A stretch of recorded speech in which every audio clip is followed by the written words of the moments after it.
Our amazing guest today is an award-winning feminine leadership expert and author of the book Networking in Stiletto's Journal, Monetize Your Network Like Rich Women Do, and on a mission to help a whopping 10 million women build and monetize their social capital.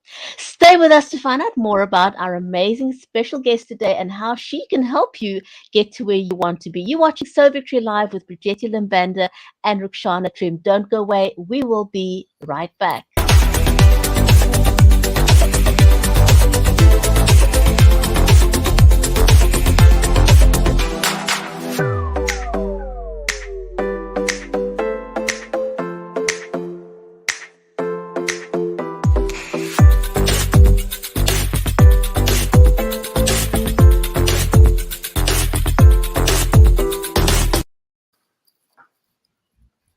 Welcome back. You're watching So Victory Live with myself, Brigitte Limbanda and Ruxana Trim. Welcome to the show. Ruxana, how are you today? This is awesome. I'm just loving this.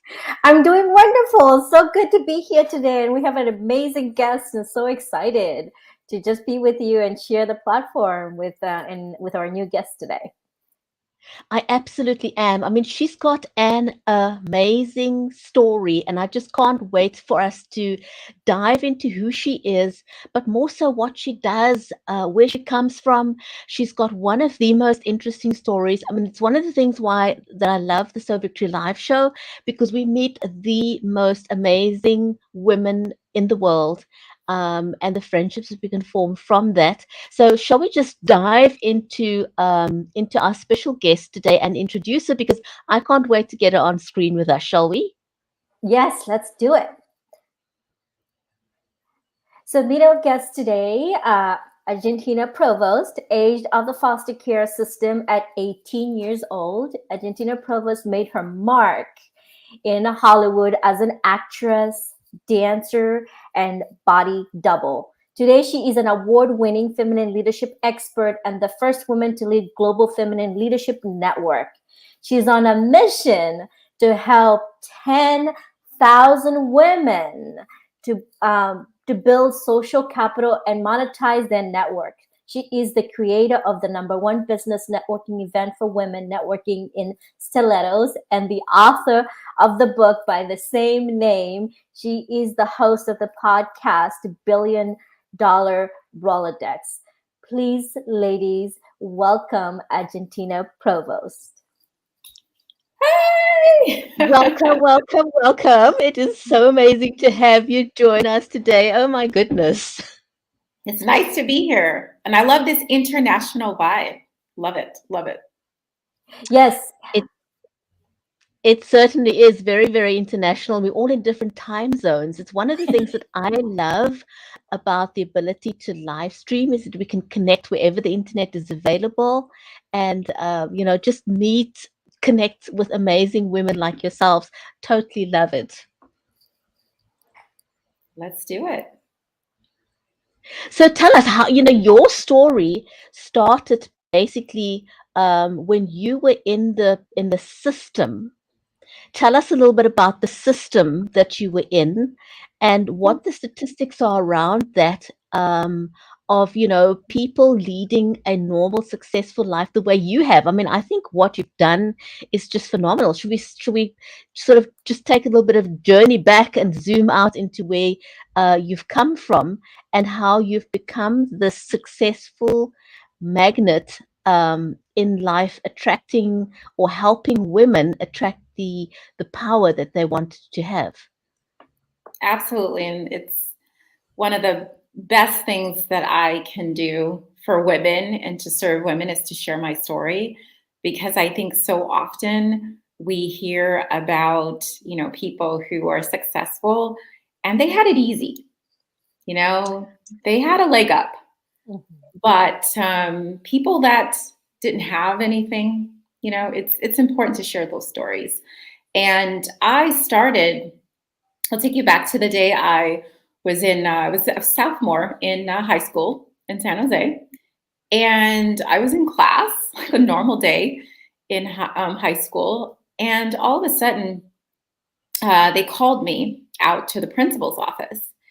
And they said, you have to go talk to the police. And I thought, what's going on? I had no idea. Well, unfortunately, my mother at the time was I was going to say promoted, but she was, I guess, referred to child welfare services for child abuse. And I ended up in the children's shelter. And I lived in the children's shelter for about a year. And then eventually I was placed in a foster home, then turned into a group home, back into another foster home until the day I was aged out of the system. And when you're aged out of the system, and this is what I want to make sure people understand. At what age is that? 18. So they basically tell you it's time to go. No money, no support, nothing. You have to figure it out at 18. And that's how I started my life. I had to get a job, I had to get a bus pass, I had to rent a room. 18, I had to figure it out. Oh my goodness. I mean, at 18, when I think of, where my children were at that point, you still need a lot of parenting, a lot of hand-holding, a lot of guidance. And so you were literally at the age of 18 thrown out into the cold, as it were. What a rude awakening from an already traumatic experience, and then thrown out on your own. What did that do to you emotionally, and how did you manage to extract yourself from that terrible emotional sort of bondage that you were in? I remember my probation officer told me this when I was living at the shelter. He said, I see something in you. Like, there's something in you. Maybe he said that to all the kids. But when I was going through the court system with my biological mother and they assigned me a social worker, I had a probation officer and we became close. And he decided to take me away from my mother. And he was very positive. And I just always remembered that. And it instilled in me a level of belief. And I really wanted to do something with my life. I wanted to be someone, because when you're a parentless child, you're in the system, you get labeled, difficult, weird. Children know, no one wants these kids. They're out of control. So it's embarrassing. And you have a lot of issues. So for me, I just didn't want to be a statistic. I wanted to be somebody, and that fueled me. Can I ask you there? Sorry to interrupt you. I saw a video on Instagram not too long ago, and this boy was in tears expressing what it felt like, because children can be cruel. Yes. He was recounting how kids at school and friends, in the street they played in, used to tease him and say, well, you were not wanted.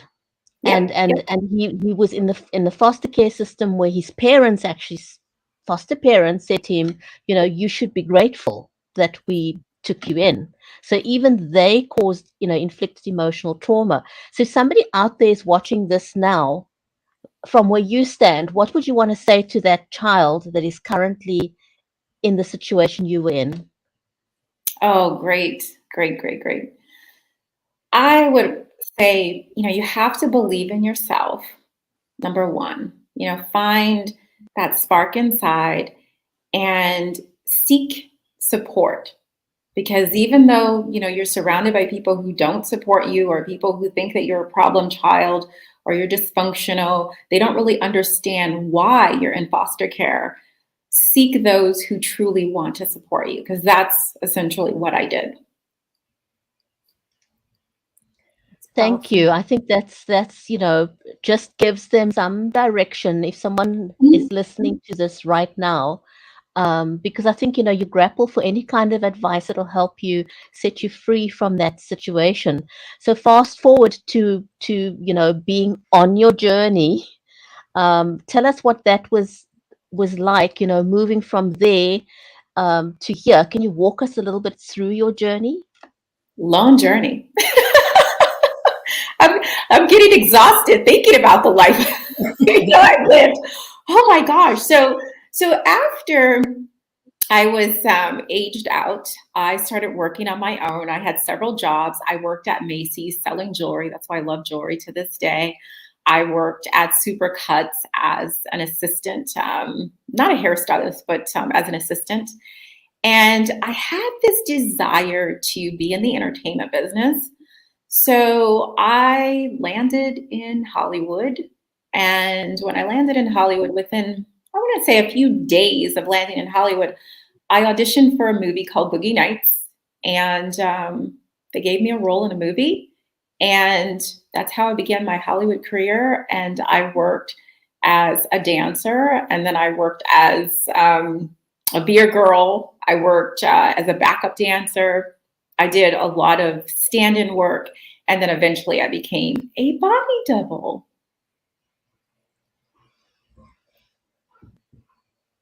Oh, the slides are up. This is great. I managed to find some of your slides here, and that was you in the foster care. Is that correct?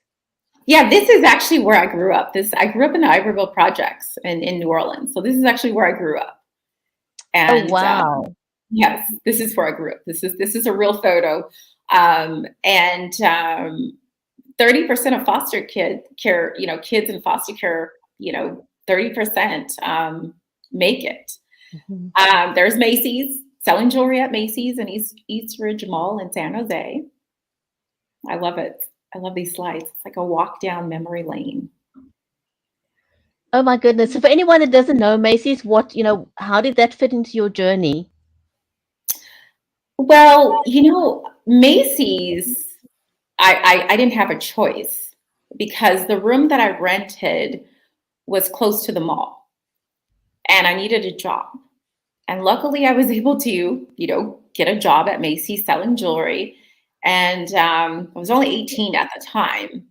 And this is why, I love what I do because I understand what it takes to turn nothing into something. So I took myself, got myself ready for an interview, said what I needed to say to, present myself and land the job. This is a picture of me when I was 5. Oh. And I love this photo because when I was 5 years old, I would go around and I told everyone that I'm rich. So I was this little girl in the projects and I told everyone I'm rich with my hand on my hips and dressed to the nines. I just said I'm rich. I don't know what it was at that age, but I had this desire to be rich.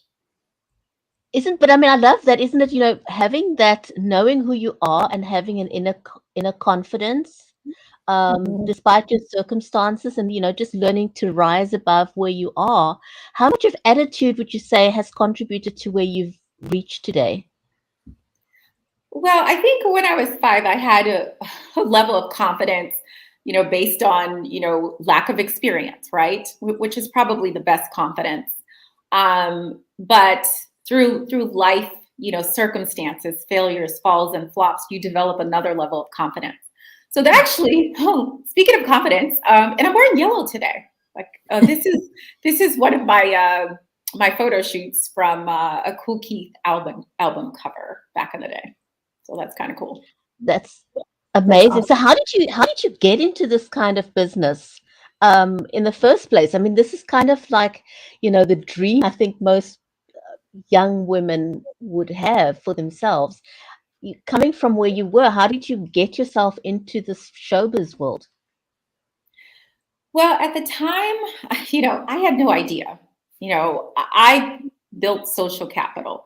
So every opportunity, when I landed in Los Angeles and my foster mother's granddaughter said you could sleep on the couch, and she referred me to a casting agent, and I went to auditions, and then before you know it, I ended up in dozens of movies and productions and commercials. I mean, I've been, I've been all over, the entertainment business.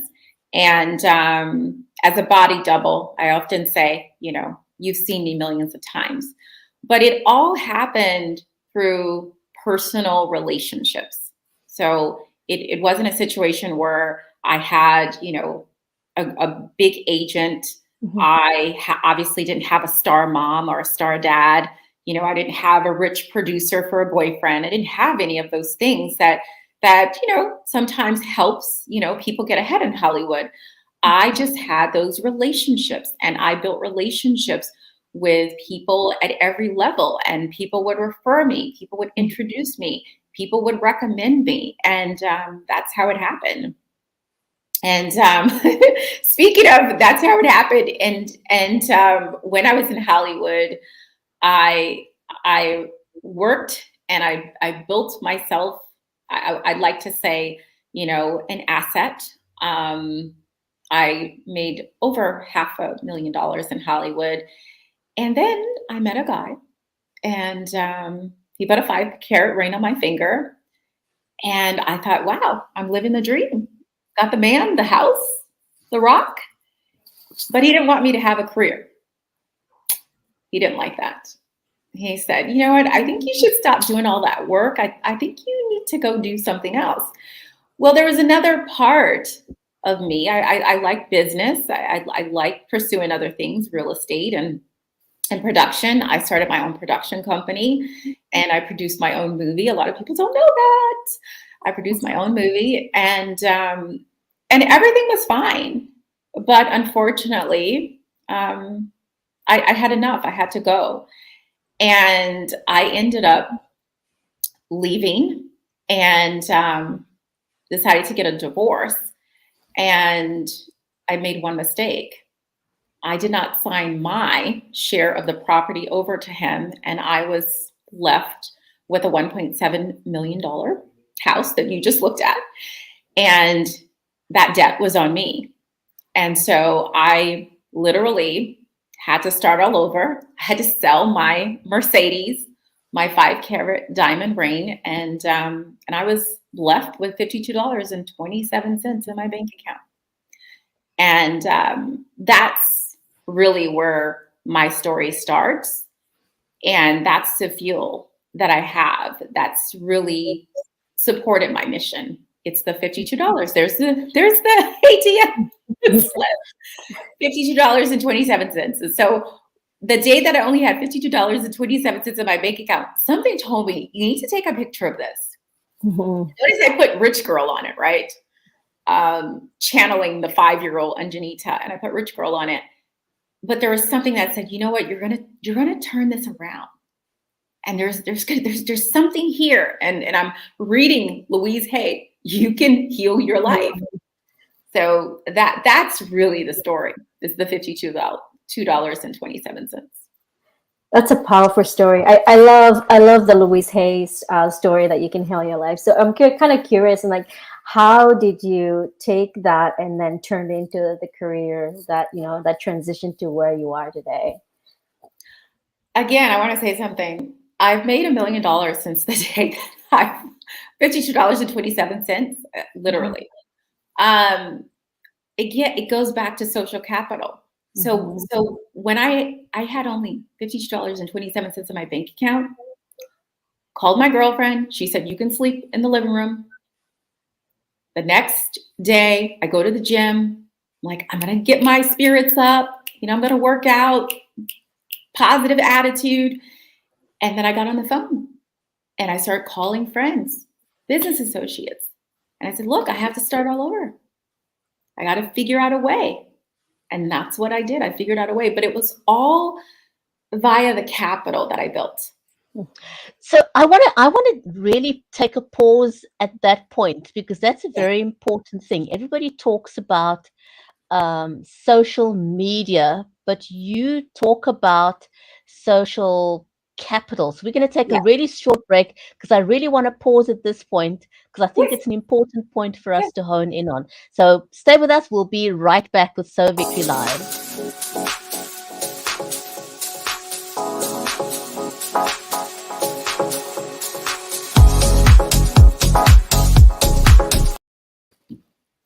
Welcome back, everyone. You're watching So Victory Live with myself, Bridgetti Limbanda, and Rukshana Trim. And so if you've missed the beginning of the show, you want to just rewind and go right back to the beginning if you're catching the show on the replay, because our guest has had an amazing journey. And right now, so I want to ask you, everybody is on social media, but you talk about social capital. What's the difference and what's the importance of building that social capital? I love this topic. I can go on and on, so I'm going to do my best to keep it short. So there's a difference between social media and social capital. So most people focus on social media metrics. So we have this obsession with vanity metrics, and we're constantly looking at likes and fans and subscribers and, oh my gosh, how popular I am. And in this culture, we tend to metric shame people who don't have the vanity metrics, right? But when you peel back the curtain and you start to ask the hard questions, are you making money? Are you closing sales?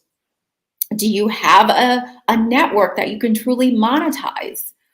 Women tend to get quiet. And last year, I discovered a study that nearly, knocked my socks off, so to speak, and it supports my mission. It's the gender network gap. So we talk about the gender equity gap. We talk about the gender investment gap, but there's such a thing as a gender network gap. And what that means is there's a 30% difference between men and women when it comes to networks. Men have the networks that they need to grow their careers, their businesses, enhance their lives. Women, on the other hand, there's a 30% deficit. And that's why this work that I do is so powerful. That's why I'm on a mission. I say 10 million women, because this is the missing strategy. We talk about a sales strategy, we talk about a marketing strategy, and we talk about social selling, but not in the sense of social capital. That's incredible. Very, very interesting. I really like that you explained the difference so well, because I think that's where the disconnect, I think, is for people, is that they don't understand the difference. Mm-hmm. And there's a difference. There's a difference. And because I love when you go. If you're not monetizing, what's the point? And, there's tons of studies out there. Dove, did a campaign, these reverse selfie campaigns. And there's all this data that social media is diminishing, the self-esteem in young girls and women, because they're obsessed over these metrics. But these metrics aren't really supporting us. Because if you can't pick up the phone and call someone to get what you need, what's the point? Mm-hmm. What's the point? Social So capital. You talk about women flexing their asking muscle. What is that about? What should we be asking? What are the questions that we should be raising? Well, again, there's a study out of Hewlett Packard, and it ties in with Sheryl Sandberg's Lean In, and it basically says that men ask, I think it's 40 to 60% of the time, and women don't ask, and women feel that they have to be 100% qualified to ask. So that's the problem. We're not asking. We're not exercising our asking muscle. Therefore, we're not asking smart questions. We're not asking the right people. We're not asking at the right time, and we're not asking consistently. And I'm in situations every single week where I give women a platform to ask, and many of them are afraid to ask. How did I, this little Black girl in the projects, you saw where I came from, how did I dragged through the foster care system, ended up in Hollywood, worked with some of the most glamorous, biggest stars in the world, including director Steven Spielberg? How did I stand shoulder to shoulder with Steven Spielberg in Hollywood? I've been directed by Steven Spielberg.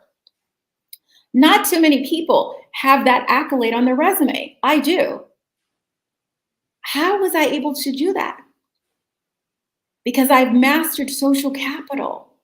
So it doesn't matter if all this social media goes away, guess what? I'll still build another career, another business. And that's what I want to teach women how to do, because women are frustrated. They're tired of posting 18 pieces of content a day. They're tired of all these videos. They're tired of these silly reels. They're tired of all of this. You know, they just want a simple, easy way to grow their business. It's simple. All you need is to connect with the right people. You connect with the right people, game over. You don't connect with the right people, guess what? You play the internet game. My time is more valuable.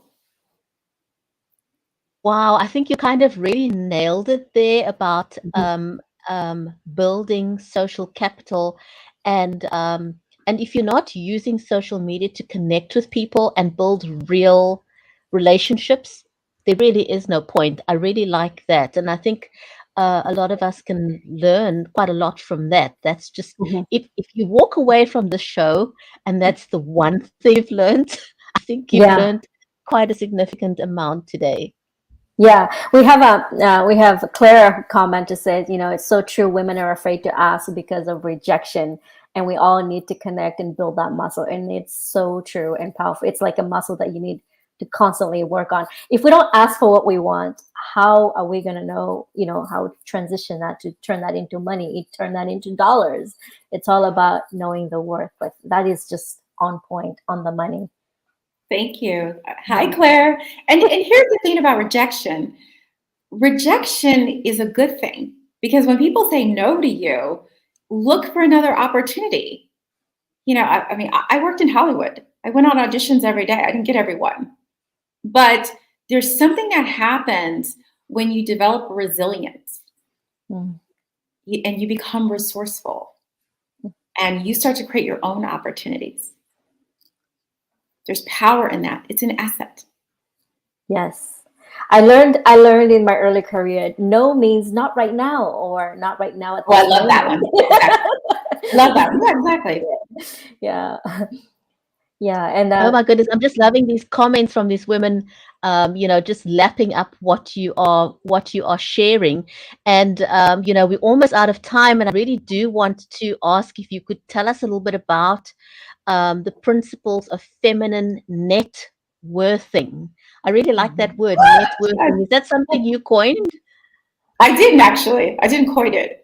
Someone else did, but yeah, feminine net worthing. I didn't coin, but feminine net worthing I did coin. And basically, like I was saying earlier, men use every asset they have, including their social skills, their intelligence, their swagger, all the rest. And so for me, when I work with women, I help them capitalize on their assets. And before you go, ooh, what are you going to teach women? It's really simple. Social intelligence, communication intelligence. Whoa. Those are the two like most coveted, and feminine intelligence. So that's what I teach women in my Feminine Leadership Network and Business Matchmaking Club, Fem Global 500. That's incredible. Wow, what you've done is just amazing. And Claire's asking, how can people find you? How can they connect with you? And how can they, because you run a program, don't you? How can people join your program? Thank you for asking. So you can go to femglobal500.com. And also, here's my request. This is what I'm not afraid to ask for what I want, obviously, right?